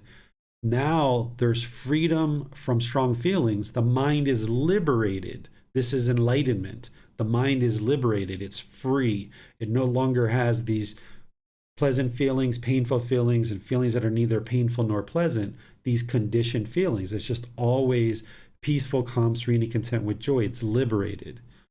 When it is liberated, there comes the knowledge it is liberated. That's what I say, that when you go 1 year, 2 years, 3 years without any discontentedness, you know that the mind is liberated because you observe that there's no more discontentedness. And once you observe that there's no more discontentedness, then you know that there's no longer going to be rebirth. Destroyed is birth. That you've lived this holy life. What had to be done has been done. You've meditated, you've practiced generosity, you've done loving kindness, you've developed your practice really well, you're practicing all those 8 steps of the Eightfold Path, you've brought your life practice up to the point where you're always practicing right intention, right speech, right action, right livelihood, and all the others.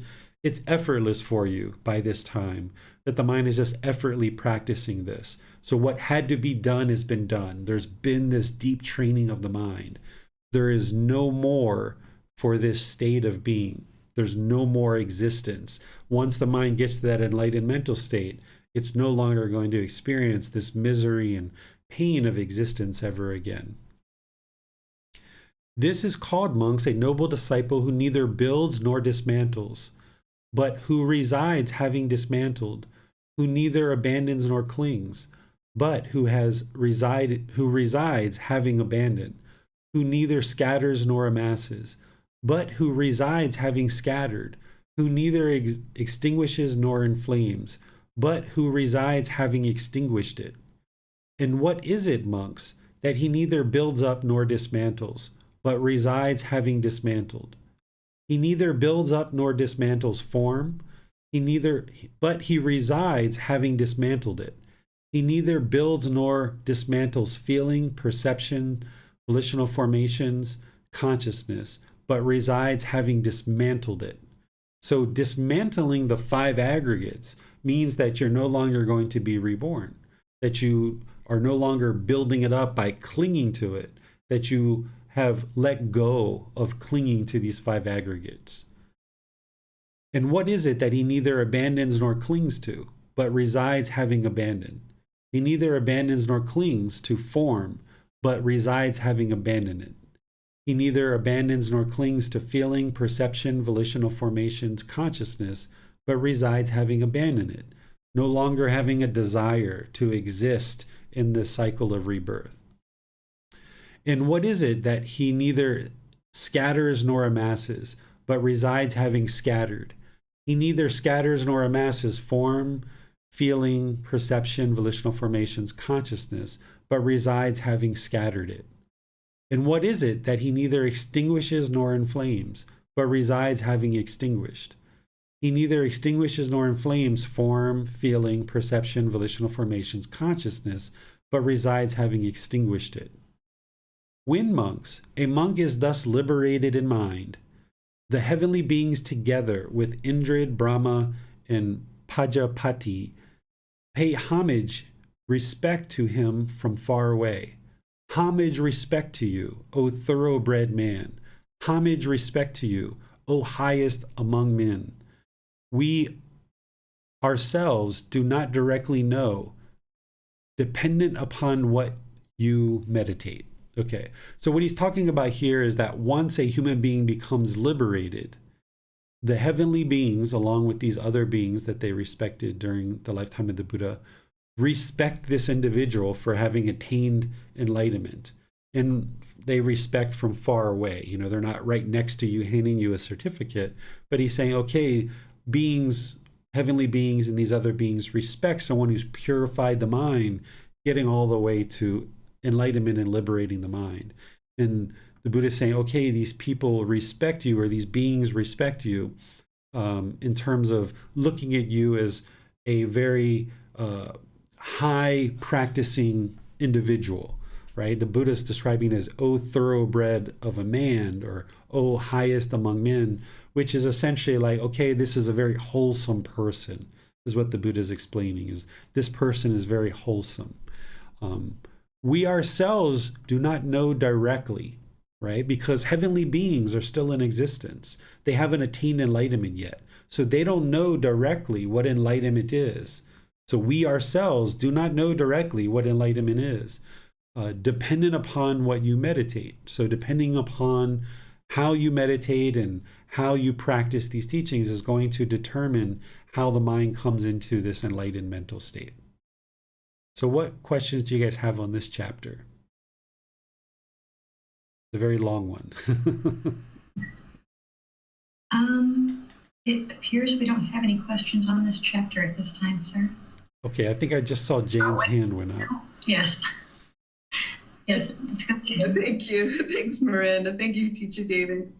I do have a question about the discussion about making choices, because it seems to me that we do have to make choices. You make a choice whether to walk into the path of a car or not do that, right? For example, you make a choice to eat or not eat. And so I wonder if you could just talk about that a little bit. I understand, I think that the Buddha's talking about choices in a different way, but it seems after enlightenment, you still do have to make choices.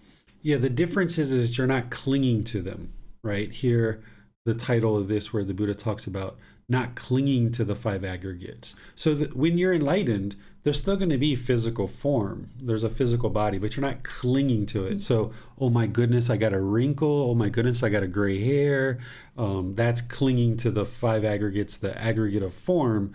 The mind becomes discontent because you've gained a little bit of weight, or you got a wrinkle, or you got a gray hair. So there's still going to be physical form. There's still going to be these other aggregates there, but your mind isn't clinging to them and holding on to them. So you're still going to be making choices and decisions, but you're not clinging to them, that you're completely comfortable with letting things go and realizing that you need to make decisions in the present moment, not necessarily clinging to decisions that you've made in the past about things that are going to occur now in the present moment. Thank you, that's helpful. You're welcome.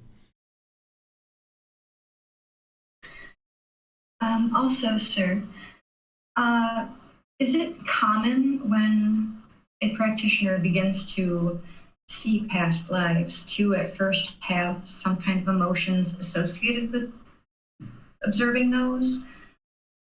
Or is that generally when one is further along the path and they aren't going to have those initial emotions when observing past lives? Yeah, you can very easily have emotions in seeing past lives, because this is like proof positive that the cycle of rebirth is really true. So there can be all kinds of emotions. The important thing is to calm the mind, bring it to the middle, and just realize what it is it's just the past lives. It's just the mind having these residual memories of past lives. You're not a special person. You don't walk around with arrogance or pride when these things occur. But if you experience those emotions, just the same thing, same part of the Eightfold Path is train the mind to cut that off and let it go, and just realize like, okay, wow, that's really true, that the cycle of rebirth is really true. And you can observe those past lives and know that that's what occurred. And sometimes observing past lives can actually help you understand what's going on in this life a bit better. And that can also produce a certain amount of emotion as well. That oftentimes we go through this life not knowing about our past lives, and all these different things are happening. And then once we start observing past lives, it starts giving us insight and clarity of why we're experiencing the things that we're experiencing in this life. Because certain things that we experience are based on previous decisions, but not all, but just some. So oftentimes observing past lives can give us insight about what we're experiencing in this life. But then you've got to let that go and just continue to practice and continue to move forward with your practice. Yes, sir. That was going to be the second part of my question, was can we gain any wisdom from observing past lives? Thank you, sir. You're welcome. It appears we have no more questions at this time. All right, so we'll move to chapter 38. Okay, let's go to Allie for chapter 38. Thank you, Miranda. See as it really is. This world become a place by touch of sense afflicted, utter its own greed, whatever conceit one have, therein is instability, existent in an other, found to existent, yet in existence it rejoices. Excitement therein is fear, and what it fear is harm. For abandoning existence, this Brahma's life is lived. Whoever ascetic or Brahman have said that by existence is released from existence, all of them are unreleased from existence, I declare. But whatsoever ascetic or Brahman have said that by the stopping of existence, there is a repute from existence, all such are not free from existence, I declare. It is due to the foundation that this harm is produced. By the ending of all crafting, there is no production of harm. Behold, this many world, by ignorance afflicted, come into existence, and thus with what has become excited, yet from existence not released, yet all existence, wherever and in whatever state they are, all are impermanent and harm and doomed to change. In one who sees as it really is by perfect wisdom, the craving to exist is left. The joy not in its slaying, but craving complete ending, complete stopping is Nibbana, enlightenment. Thus become cool that monk, no more reborn, no more existence. Beaten is Mara. He won the fight, escaped all future existence. All right. Thank you, Ali. Thank you. So here I just took apart this teaching and I put the Buddha's words in bold, and then I gave you an understanding of what that is, because here he's speaking a little bit more removed than what he normally speaks. You know, he typically speaks, utterly clear, just really straightforward, explains to you what he's sharing. Where here it's a little bit more removed, and having a little bit more understanding will really help you. So rather than go through and describe all of this, if you've read this, I'll just invite you to ask any questions, because I go word for word and go into a really detailed description of each aspect of what the Buddha is sharing here. So I'll just open up to any questions that you guys have on this chapter, if any.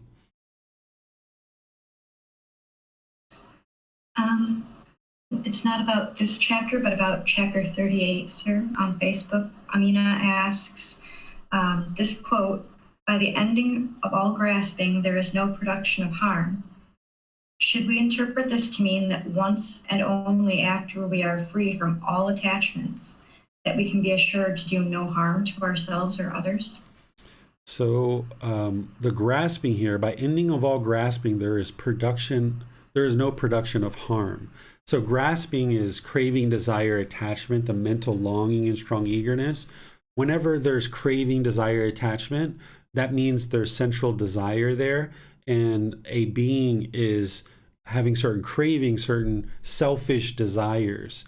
And as long as we're grasping, as long as we're longing and yearning, as long as we're having craving, desire, attachment, then we're making decisions based on our own selfish desires. And that means that there's going to be harm that we're producing.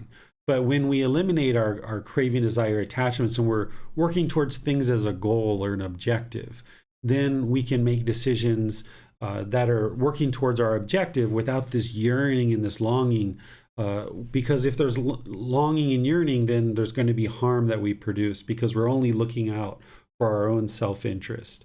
But when we're just pursuing things as a goal or an interest, we can do that thing today, we can do it tomorrow, we can do it next week. We're completely content either way. We don't have this yearning and longing. So that's why there's the ending of the production of harm, because you're no longer making selfish decisions only for your own self-interest.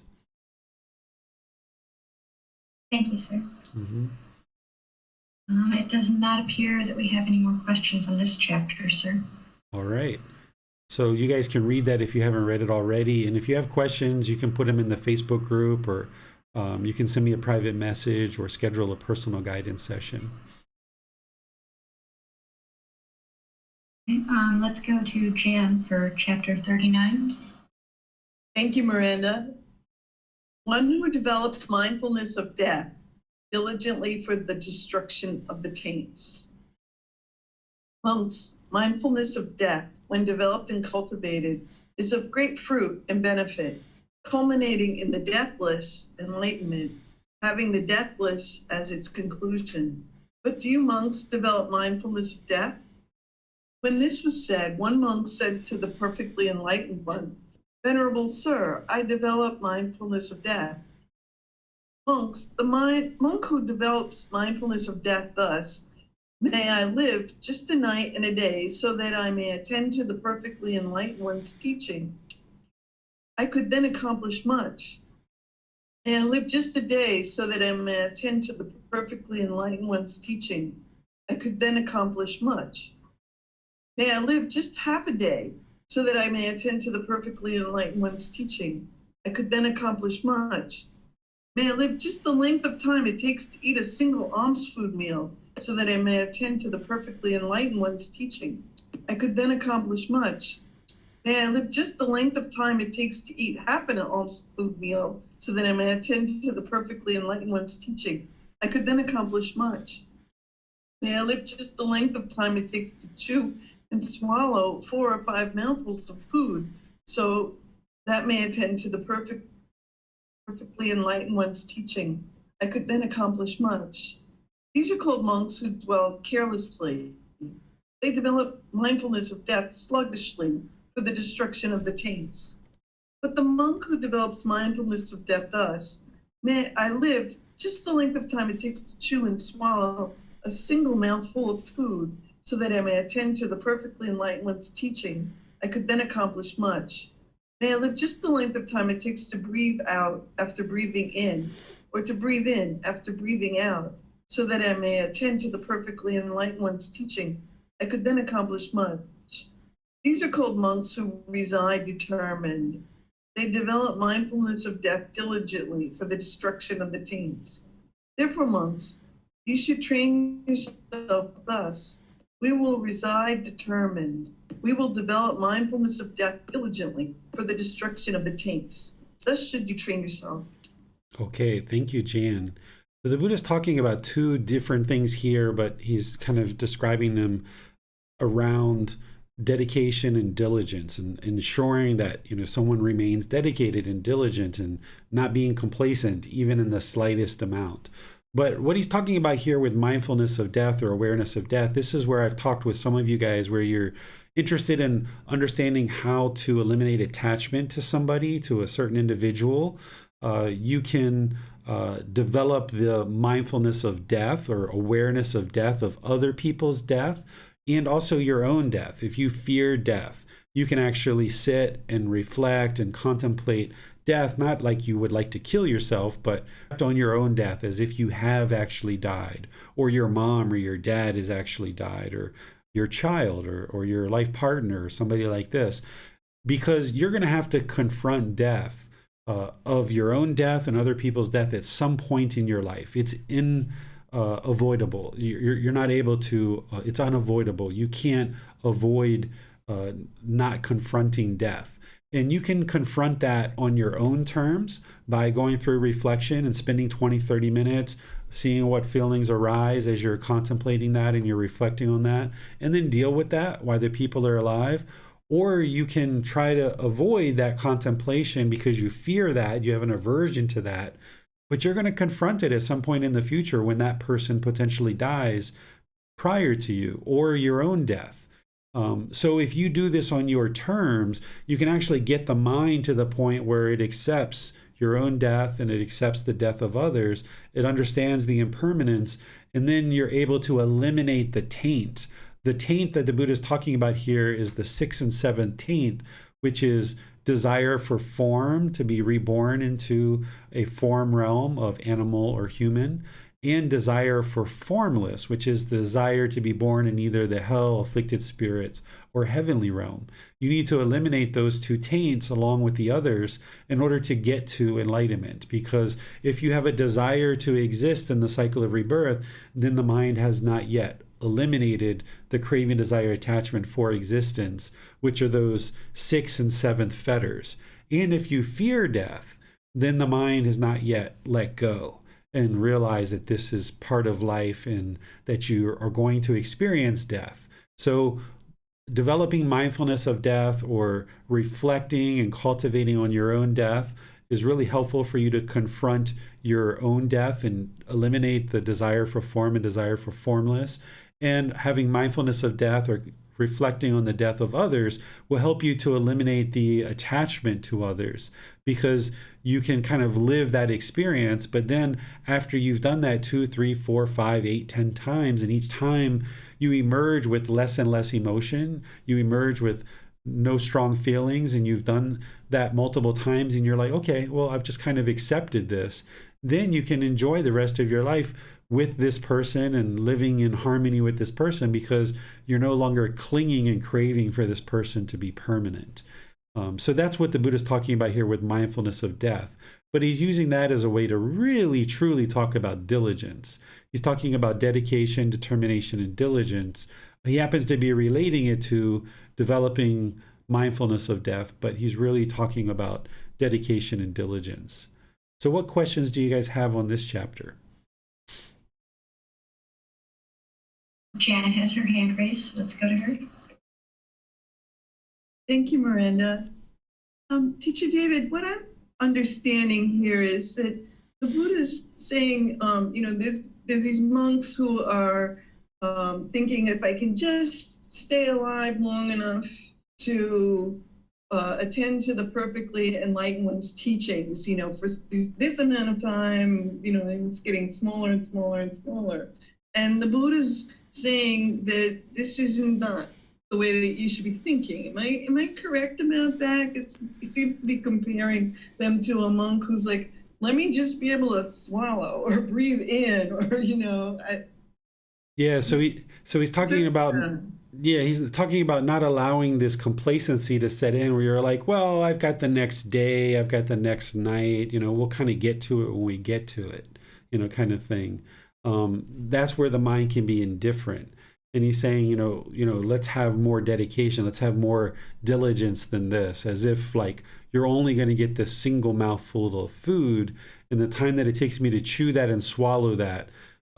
So let's have this dedication and diligence as if that's the only amount of time that we're going to get to learn and practice these teachings. Thank you, sir. You're welcome. Where you see this, sometimes, maybe like a young person, 18, 20, 25 years old, is like, I'll get to that Buddhism stuff when I'm like 50 years old or 60 years old, really delaying it. But the Buddha is even bringing it into even, more timely, where it's like, okay, even, just living, may I live one night and one day. Even that's too complacent, is what the Buddha is basically saying. And interesting enough is, if we did learn these teachings when we were 18, 20, or even younger, we would experience a much different life than we experienced having not known these teachings.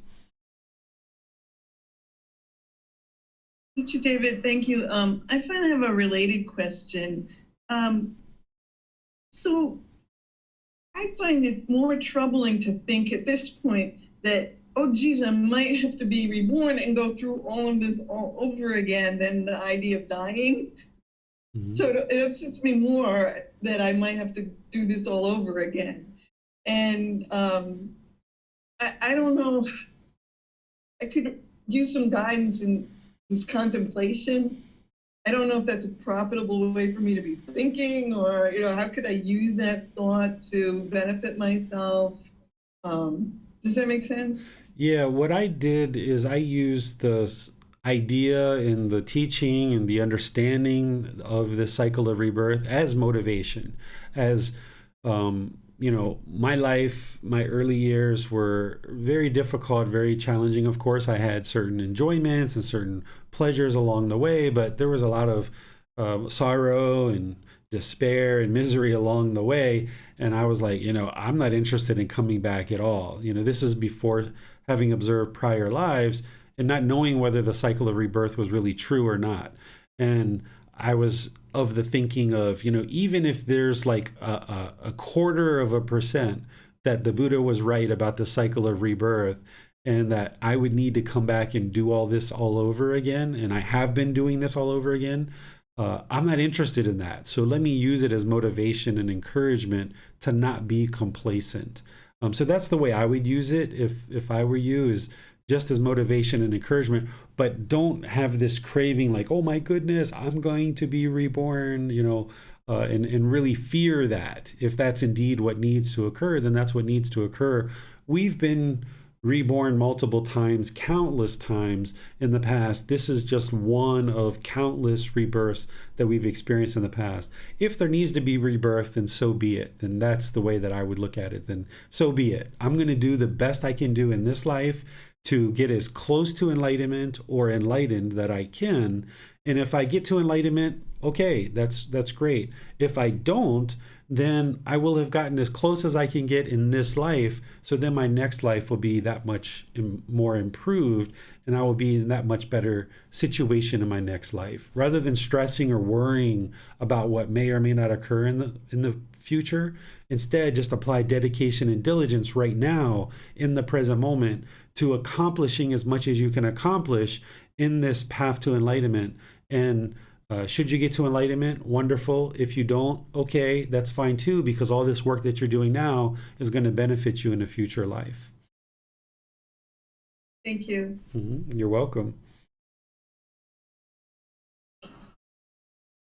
It appears those are all the questions that we have on this chapter, sir. All right, so we'll go to the last chapter for today. Okay, let's go to Donnie for reading chapter 40. Thanks, Breaker. The supreme development of the sense basis. Now, Ananda, how is there the supreme development of the sense basis in the noble one's discipline? Here, Ananda, when a monk sees a form with the eye, there arises in him what is agreeable, there arises what is disagreeable, there arises what is both agreeable and disagreeable. He understands thus. There has arisen in me what is agreeable, has arisen what is disagreeable, there has arisen what is both agreeable and disagreeable. But there is condition, clear, independently arisen. This is peaceful, this is superb, that is equanimity. The agreeable that arose, the disagreeable that arose, and the both agreeable and disagreeable that arose are eliminated in him, and equanimity is established. Just as a man with good sight, having opened his eyes, might shut them, or having shut his eyes, might open them. So too concerning anything at all, the agreeable that arose, the disagreeable that arose, and the both agreeable and disagreeable that arose are eliminated just as quickly, just as rapidly, just as easily, and equanimity as is established. This is called the noble one's discipline, the supreme development of the sense basis regarding forms recognizable by the eye. Sound, just as a strong man might easily snap his fingers. Odor, just as raindrops on a slightly sloping lotus leaf roll off. Flavor, just as a strong man might easily spit out the ball or spit collected on the tip of his tongue. Physical object, just as a strong man might extend his flexed arm or flex his extended arm. Mental objects, just as if a man were to let 2 or 3 drops of water fall onto an iron plate heated for a whole day, it will quickly vaporize and vanish. All right, thank you, Donnie. So here the Buddha is talking about something we discussed in a previous class, where in the unenlightened mind, you're going to have this agreeable contact through the 6 sense bases. And when you have that agreeable contact, there's going to be these arising of pleasant feelings. When you have disagreeable contact through the 6 sense bases, there's going to be this arising of painful feelings. But what the Buddha is explaining here is that you eventually get to the point where the agreeable and disagreeable that arose are eliminated, that you no longer see things as agreeable contact or disagreeable contact, that those diminish.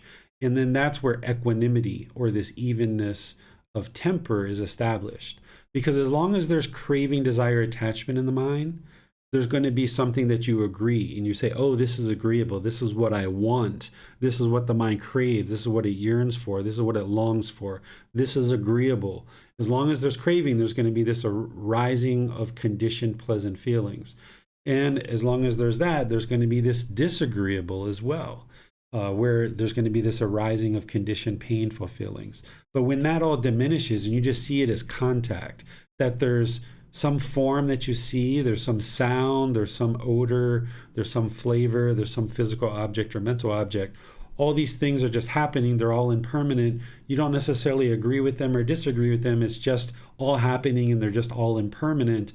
And your mind's not craving one thing or the other. So therefore, the mind can be even keeled, or this equanimity, this calmness and composure in all situations. Whereas if you heard a song that your mind had a craving to hear and this was agreeable to you, you're going to get these pleasant feelings. But then when you hear this song that you don't like and it's disagreeable to the mind, you're going to get these painful feelings.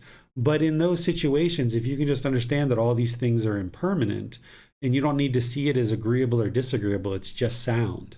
It's just sound that's coming into the ear. It's impermanent. Eliminate this agreeable and disagreeable, then the mind can be calm, composed. When you hear that song that your mind didn't like in the past, it's like, okay, well, it's just a song, it's impermanent. So why do I have to sit here and allow the mind to be shaken up by it? So it's no longer disagreeable because you no longer have these craving, desire, attachments for the agreeable.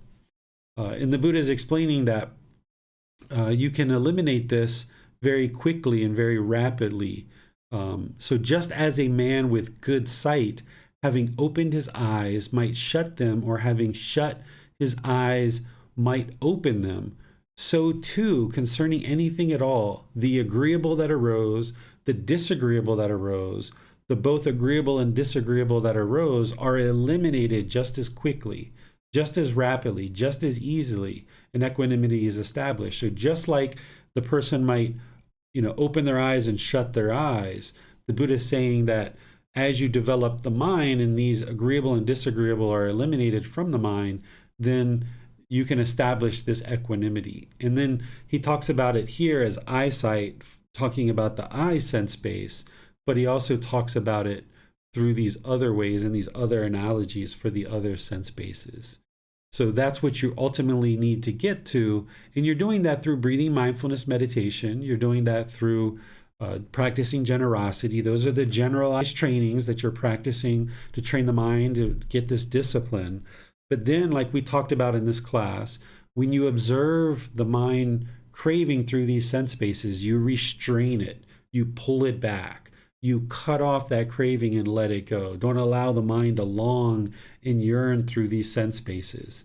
And that's how you ultimately get to the point where all craving is eliminated and there's no longer this agreeable and disagreeable. So therefore, there's no longer these conditioned pleasant feelings and conditioned painful feelings. The mind is just always calm, composed, and peaceful because it doesn't want or desire or crave or yearn or long for anything specific. The mind can be peaceful, calm, serene, content with joy in any and all situations. Any questions on this chapter? There does not appear to be any questions at this time, sir. All right. Well, thank you all for joining for today's class. The next class, next Saturday, we're going to be finishing out volume 1, which is chapters 41 through 47. So we just have 7 chapters to cover next week. So you can read those ahead of time and prepare for class, and then that might elicit certain questions in the mind that you need clarity for in class. So if you read those before class, it'll be really helpful for you. And then you kind of gradually read just a chapter or 2 per day, and then you gradually implement those teachings into your life, and then we talk about them here. So you kind of have a week of digesting them and really sitting with those teachings, rather than just a couple of hours like we spend in class. So next week on Saturday, we'll be in chapters 41 through 47, and then we'll move into the next book, which will be volume 10 on the subsequent class. Tomorrow in the group learning program, which will be Sunday, we're going to be in chapter 2 of volume 1, which is titled Why Study Gotama Buddha's Teachings. So there you can read what I shared in terms of why I feel someone should study Gotama Buddha's teachings. And then tomorrow we're going to have a group discussion about this as part of our group learning program. And then on Wednesday, we're going to be doing our second class of our 4-part series of loving kindness meditation. So I'm going to be refreshing your memory about what I taught on loving kindness meditation, and then we'll actually do a loving kindness meditation session together. So I'll see you in a future class. Have a very lovely rest of your day. We'll see you next time. Thank you so much. Sawadee krap.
Thank you again for watching. Enjoy your meditation.